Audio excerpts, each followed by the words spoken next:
The pale blue dress hung on the back of Blair Whitmore's bedroom door like a question she wasn't sure she could answer. It had taken her an hour to decide on it. Soft, simple, the color of calm skies after rain. 2 years since the accident that split her life in two, and this was her first date. She'd practiced the smile, rehearsed the small talk, even tested rolling up to a cafe table so it looked natural. But nothing about tonight felt natural. Her reflection in the mirror was a stranger she'd been trying to recognize ever since the fall, the girl with the steady hands, with hair curled just so, who looked like she might still belong in the world. When she finally wheeled herself out of her apartment, her heart thudded in rhythm with the click of the elevator doors. She arrived 20 minutes early at the cafe, a small place with the scent of cinnamon and freshly ground coffee drifting through the air. Soft jazz hummed through the speakers. She chose the corner table by the window because it had space, because it offered escape if things went wrong. The staff had been kind when she asked to move a chair aside. They smiled, unaware that every small accommodation still burned like salt. Blair smoothed the pale fabric over her knees and waited. Her phone buzzed. "He's here." She looked up just as he walked in, tall, well-groomed, wearing a gray sweater that probably cost as much as one of her therapy sessions. He scanned the room, saw her by the window, and smiled briefly. She raised a hand in a nervous wave. But then his eyes dropped, to the wheels, the metal frame, the motionless legs. His expression changed. "You didn't mention this," he said when he reached the table. His voice was too loud, slicing through the hum of conversation. "I wanted to tell you in person," she said softly. "Right." He glanced around, suddenly aware of the watching eyes. "Look, I'm sure you're nice, but I don't do charity cases. This isn't what I signed up for." It hit her like a blow. The words were simple, but they carried the weight of every whispered pity she'd endured. "I'm not asking for charity," Blair managed, her voice trembling. "I just wanted to have coffee." He was already backing away. "Good luck with everything." The bell over the door chimed as he left. The cafe fell silent.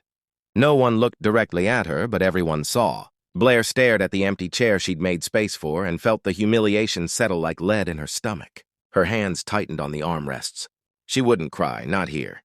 She reached for her coffee, its warmth anchoring her to the moment, then cutting through the silence.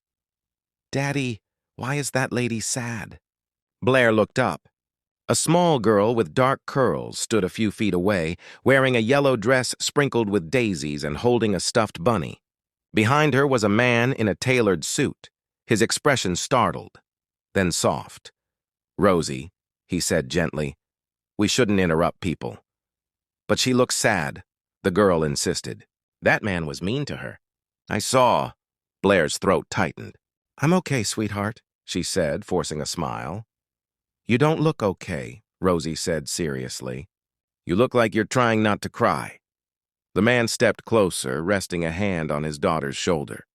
"I'm sorry," he said to Blair. "She's still learning about boundaries." "It's fine," Blair murmured. Rosie looked up at her father. "Can we help her?" "You always say we should help people who are sad." The man hesitated, then met Blair's eyes. "Would you mind if we joined you?" "Only if you want company." She should have said no. She should have left and buried this whole evening. But there was something in his voice, gentle, without pity, that made her nod. "Sure," she said quietly. "Why not?" He pulled out the same chair she'd cleared earlier and sat across from her. "I'm Owen," he said. "This is Rosie." Rosie placed her bunny on the table, facing Blair. "I like your dress," she said. "It's the color of the sky." Blair smiled faintly. "Thank you. I like yours, too." "Mine has flowers," Rosie said, pointing proudly. "Daddy says flowers make everything better. But I don't think that's true. Sometimes when I'm sad, flowers don't help. Bunny helps." She lifted the stuffed rabbit. "Do you have a bunny?" Owen chuckled softly. "Rosie has strong opinions about emotional support animals."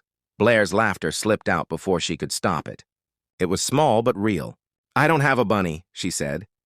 "But I think you might be right about flowers." Rosie nodded, satisfied. "You can borrow Bunny if you want." Owen ordered another coffee for Blair and hot chocolate for Rosie. When the drinks came, he asked, Do you want to talk about what happened? Or should we pretend we're just three strangers sharing a table? Blair hesitated, then said, let's go with the second option. Rosie slurped her hot chocolate and declared, Daddy works a lot. Like a lot, Owen sighed. Here we go. Sometimes I forget what he looks like, Rosie continued. He works more than Tommy's dad, and he's a doctor who saves people. She turned to Blair. Do you save people? Blair blinked.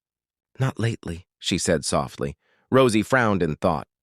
Then you should come play with me. That saves me from being bored. Rosie, Owen warned lightly. Blair smiled again. It was easier this time. Maybe I will. When Rosie returned to her cocoa, Owen said quietly, She's right, though. I do work too much. I invest in companies, help them grow. He shrugged. Not exactly heroic. It sounds like you care about it, Blair said. He looked down. Some parts more than others. The conversation meandered easily after that. He asked about her interests, her hobbies. She sidestepped the question of what she did now, the ache of lost identity still raw. Instead, she said, I'm figuring out the next chapter. Like a book? Rosie asked. Daddy reads me stories every night. Sometimes he falls asleep before the ending because he's old. I'm 37, Owen said.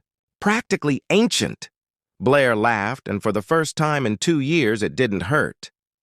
When his phone buzzed, Owen ignored it. Sorry, he said. Work crisis. Something about a ribbon-cutting ceremony? Ribbon emergency, Rosie said solemnly. He smiled. It's for a new rehabilitation center. Physical therapy, occupational therapy. We've been expanding it for 2 years. Blair looked up sharply. Cascade Center? Owen blinked. You know it? I did my rehab there, she said quietly. After the accident? A flicker of recognition crossed his face. We're opening the new building next month. Bigger, better access, sliding scale fees. My wife, she went there. There was a pause, soft as breath. She had multiple sclerosis, he continued. The center gave her a sense of control when everything else was falling apart. After she passed, I wanted to give something back. Rosie looked up. Mommy would like the new building, she said. It has gardens. She would, Owen said, his voice barely above a whisper. Blair studied him. I'm sorry, she said.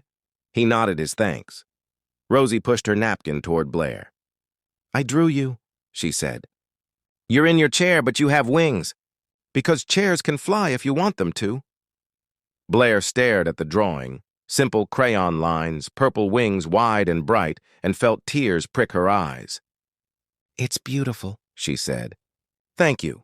3 weeks later, the Cascade Center reopened.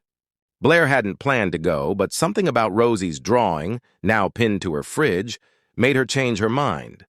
The new building was all glass and sunlight, every doorway wide, every path smooth. In the garden, wheelchair-height planters overflowed with flowers. She was studying a set of adaptive exercise bars when she heard a familiar voice. Blair! You came. Rosie's small arms flung around her. Owen followed, looking surprised and pleased. I wasn't sure you would, he said. I almost didn't, she admitted. But it's amazing, a staff member approached. Mr. Hayes, photos in 5 minutes, he grimaced. Duty calls. Will you stay after? I'd love your feedback on the layout. She hesitated, then nodded. Sure. The ribbon cutting was short. Cameras flashed. Owen gave a speech that focused on the therapists, the patients, the mission. When it ended, he found her again. Sorry about that, he said. Fundraising theater? You did fine, she said. Very convincing, he smiled. Rosie's with her grandmother today. I'm free for a few hours. Can I buy you lunch? Blair knew the answer should be no, but she was tired of caution. Lunch sounds good. They went downtown. The restaurant smelled of lemongrass and ginger. Owen was right. It was the best pho she'd ever had. Conversation flowed easily. They laughed about Rosie's bedtime rebellions, about Blair's early disasters learning to cook from her chair. For a while, she forgot the careful distance she usually kept. When the check came, Owen said quietly, I have to tell you something. When I saw you in that cafe, I recognized you. From the center. You were doing parallel bars training. I used to visit my wife there. Blair's heart stuttered. So you knew. I knew you'd been through something hard, he said. But that's not why I came over. Rosie wanted to help, and once she decides something, there's no stopping her. Her eyes narrowed. So I'm not a person. You're just continuing the mission? That's not fair, he said softly. Blair, I'm not here to fix you. She pushed her chair back slightly. It feels like that. He didn't try to stop her. After my wife died, he said, voice low, everyone looked at me like I was a tragedy. I hated it. I don't want to make you feel that way. He paused. You make me feel less alone, and I hope maybe I do that for you. She sat still, the world spinning quietly around them. Then she nodded once. Okay. The weeks that followed folded into something unexpected. Coffee twice a week. Sometimes Rosie joined, sometimes not. They shared books, laughter, drawings.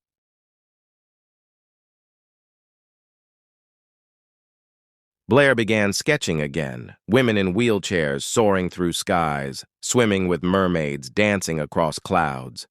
Rosie called them super chair ladies. One afternoon, she presented Blair with a friendship bracelet. Now you're official, she said. By early spring, Owen invited her to a local art charity event. You'll like it, he promised. The space is accessible. She almost said no, but she didn't want to keep saying no to her own life. The gallery gleamed under soft lights, filled with people who smelled of expensive perfume and polite ambition. Blair maneuvered easily, her dress shimmering silver this time. For once she felt steady, seen not as a spectacle but as herself, until she overheard them. Two women near the wine table whispering. That's Owen Hayes, one said. The tech investor. I heard he's dating someone, the other replied. She's disabled. In a wheelchair. How noble of him, the first murmured, turning grief into philanthropy. Her hands went cold on her wheels. She found Owen near a sculpture of bronze wings, talking with the curator. When he turned toward her, his smile faltered. What's wrong? I need to go, she said. Blair, wait. She didn't. The door opened with a soft chime, and the night air rushed in, cool and sharp. Outside, the city glittered. She wheeled herself to the edge of the curb, heart pounding, the old ache rising again. You're a project, you're a cause, you're an afterthought. Blair, Owen called, breathless, catching up. Please talk to me. She turned, eyes burning. Do you have any idea what it feels like to be seen as someone's redemption story? To walk or roll into a room and know that people are whispering about how noble you are for loving someone broken. He stepped closer but didn't touch her. You're not broken. They think I am. I don't. His voice cracked slightly. I see someone who survived, who rebuilt herself piece by piece, who walked or wheeled into a cafe after everything, still willing to try. Blair's breath hitched. The streetlights reflected in his eyes like a promise he hadn't yet made. I'm sorry if I made you feel like a project, he said. But the truth is, you terrify me, Blair, because you make me want to hope again. For a moment, neither of them moved. Then slowly, she let out a shaky breath. You really are bad at subtlety, he smiled. Rosie says I talk too much when I'm scared. A small laugh escaped her. She's right. They stood there for a long time, the city humming quietly around them. Finally, Blair looked up at the sky. You know, she said, your daughter once told me chairs can fly if you want them to. She's usually right about these things, Owen said. Blair nodded, a small, trembling smile on her lips. Then maybe it's time to stop sitting still. The wind stirred her hair as if in agreement. Owen reached out, not to push, not to guide, but to walk beside her as she turned back toward the glow of the gallery. And for the first time in 2 years, Blair felt something lift inside her, light and strong. Maybe chairs could fly after all.